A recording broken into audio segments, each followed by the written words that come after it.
தூய்மை பணியாளர்களுடைய வாழ்வாதாரமும் மேம்பட்டு இருக்கு.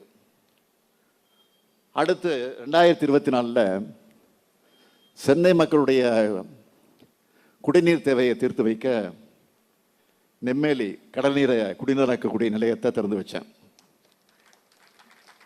இதோட இந்த ஆண்டு நம்மோட குளத்தூர் தொகுதியில் மாபெரும் மருத்துவமனையை கட்டி எழுப்பியிருக்கிறோம்.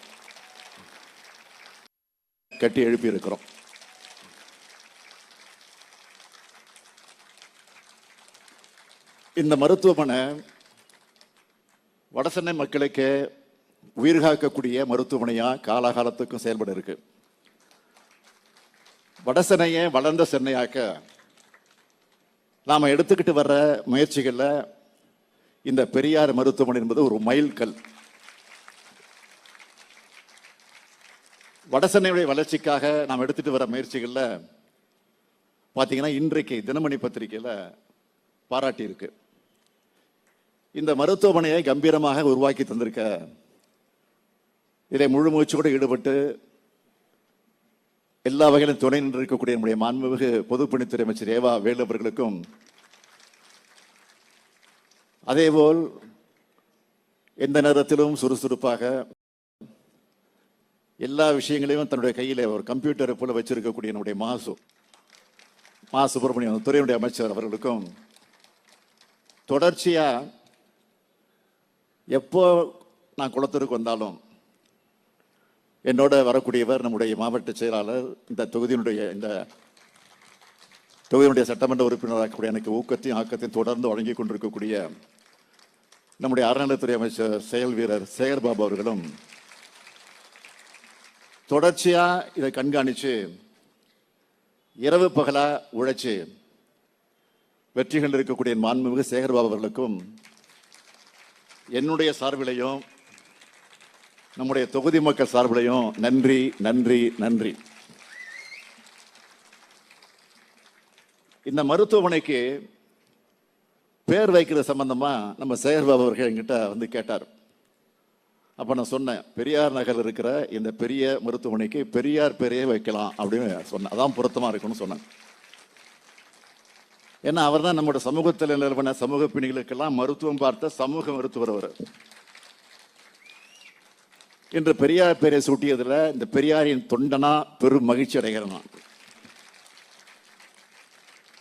கடந்த 2023 மார்ச் 8ஆம் நாள் 3 தளங்கள் இருக்கிற மாதிரியான மருத்துவமனைக்கு தான் அடிக்கல் நாட்டணும். ஆனா மக்களுடைய தேவைக்கேற்ப கூடுதல் வசதிகள் வேணும்னு இது விரிவாக்கம் செய்ய திட்டமிடப்பட்டு கடந்த ஆண்டு மார்ச் 7ஆம் நாள் அதுக்கான அடிக்கலை நான் நாட்டினேன். இன்னைக்கு 613 கோடியே 78 லட்சம் ரூபாய் செலவில் 6 அடுக்கு தளங்கள் 560 படுக்கை வசதிகளோடு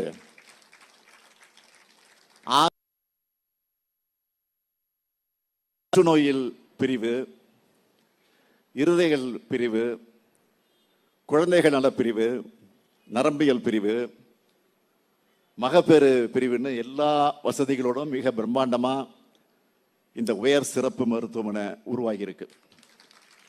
நான் அடிக்கடி சொல்றதுதான், நம்முடைய திராவிட மாடல் அரசை பொறுத்த வரைக்கும் கல்வியும் மருத்துவம் தான் நம்முடைய இரு கண்கள்.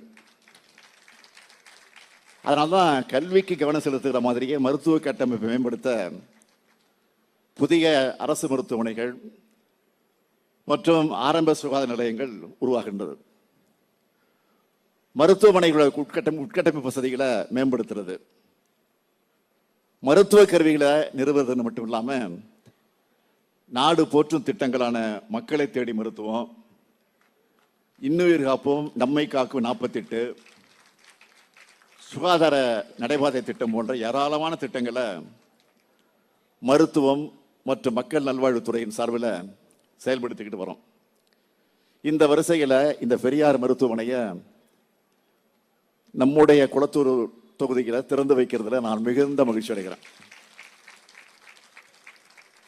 இங்கே பணியாற்றக்கூடிய மருத்துவர்கள், செவிலியர்கள், பணியாளர்கள்னு எல்லாருக்கும் நான் சொல்லிக்கொள்ள விரும்புறது, உங்களை நம்பி மருத்துவம் பார்க்க வரக்கூடிய மக்களை உங்க குடும்பத்தில் ஒருத்தரா பாருங்க. நான் வாரத்துக்கு ஒரு முறை எப்படி வந்துடுறேன், வரும்போதெல்லாம் இந்த மருத்துவமனைக்கு வராமல் போக மாட்டேன். நான் அதே மாதிரி பொதுமக்களுக்கு நான் சொல்லிக்கிறது என்ன என்று கேட்டால், சுய ஒழுக்கம்தான் நம்ம எல்லாருக்கும் மிக முக்கியமானது. எனவே அதை பின்பற்றி பொது இடங்களில் தூய்மையை பேணி காக்கணும். ஏன்னா இது நம்முடைய மருத்துவமனை. ஒரு கட்டமைப்பை உருவாக்குறது எவ்வளவு முக்கியமோ அதை விட அதை பாதுகாக்கிறது ரொம்ப முக்கியம். எல்லா பிறந்த நாளுக்கும் ஒரு திட்டத்தை அறிவிப்புன்னு சொன்னீங்களே, இந்த பிறந்த நாளுக்கு என்ன திட்டம் அறிவிக்க போறீங்கன்னு நீங்க கேட்கலாம். மகிழ்ச்சியான இந்த தருணத்தில் மன நிறைவோட ஒரு அறிவிப்பை வெளியிட போறேன். மாற்றுத்திறனாளிகள் என்ற பெயர் கொடுத்து நம்ம சகோதர சகோதரிகளுடைய சுயமரியாதையை காத்தவர் நம்முடைய முத்தமிழறிஞர் தலைவர் கலைஞர் அவர்கள். அவருடைய வழியில அந்த துறையை என்னோட பொறுப்பில் வச்சுக்கிட்டு நிறைய திட்டங்களை தொடர்ந்து நிறைவேற்றிக்கிட்டு தொடர்ந்து செய்து கொண்டிருக்கிறோம். இன்னைக்கு கூட உட்கோட்ட அளவில் 9 மையங்கள், வட்டார அளவில் 38 மையங்கள்னு விழுதுகள் ஒருங்கிணைந்த சேவை மையத்தை திறந்து வச்சிருக்கிறேன். 4 விழுதுகள் ஒருங்கிணைந்த சேவை ஊர்திகளை துவக்கி வச்சிருக்கிறேன். இந்த வரிசையில் மாற்றுத்திறனாளி சகோதரர்கள் மற்றும் சகோதரிகளுக்கு அதிகாரத்தில் பங்களிக்க, அவங்களுடைய பிரதிநிதித்துவத்தை உறுதிப்படுத்த ஒரு அறிவிப்பை நான் வெளியிட போறேன். எல்லா உள்ளாட்சி அமைப்புகளையும் மாற்றுத்திறனாளிகளுக்கென்று உரிய பிரதிநிதித்துவம் வழங்கப்படும்.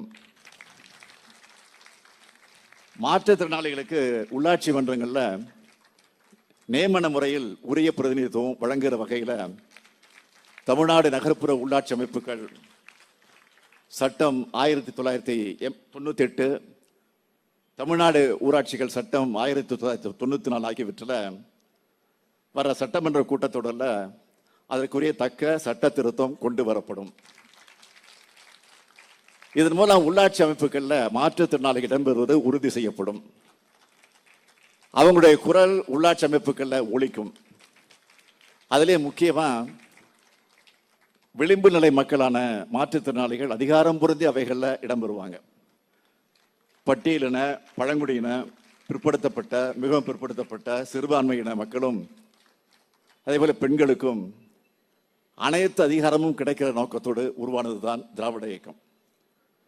இந்த இயக்கத்தின் இலக்குகளை மெய்ப்பிக்கும் நம்மோட திராவிட மாடல் ஆட்சி தான் திருநர்களுக்கும் மாற்றுத்திறனாளிகளுக்கும் விளிம்பு நிலை மக்களுக்கும் அப்படிப்பட்ட வாய்ப்புகளை திறந்து விடுகிற அரசா இருக்கு என்பதன் அடையாளம் தான். மாற்றுத்திறனாளிகளுக்கு உள்ளாட்சி அமைப்புகளில் வழங்கக்கூடிய பிரதிநிதித்துவம் இதுதான் உண்மையான சமூக நீதி அரசு, பெரியார் அரசு. இது மாதிரியான திட்டங்கள் செயல்படுத்தக்கூடிய நேரத்தில் தான் நாம் ஆட்சி பொறுப்புக்கு வந்து நம்முடைய முற்போக்கான கொள்கைகளை செயல்படுத்துவதற்கான பலன் விளையுதுன்னு மகிழ்ச்சி அடைகிறேன். இது போன்ற ஏராளமான திட்டங்களை ஏற்கனவே செஞ்சிருக்கிறோம், இனியும் தொடர்ச்சியாக செய்வோம். அப்படி தொண்டாற்றுவது தான் எனது வாழ்நாள் கடமை என்று கூறி உங்களிடமிருந்து விடைபெறுகிறேன். நன்றி, வணக்கம்.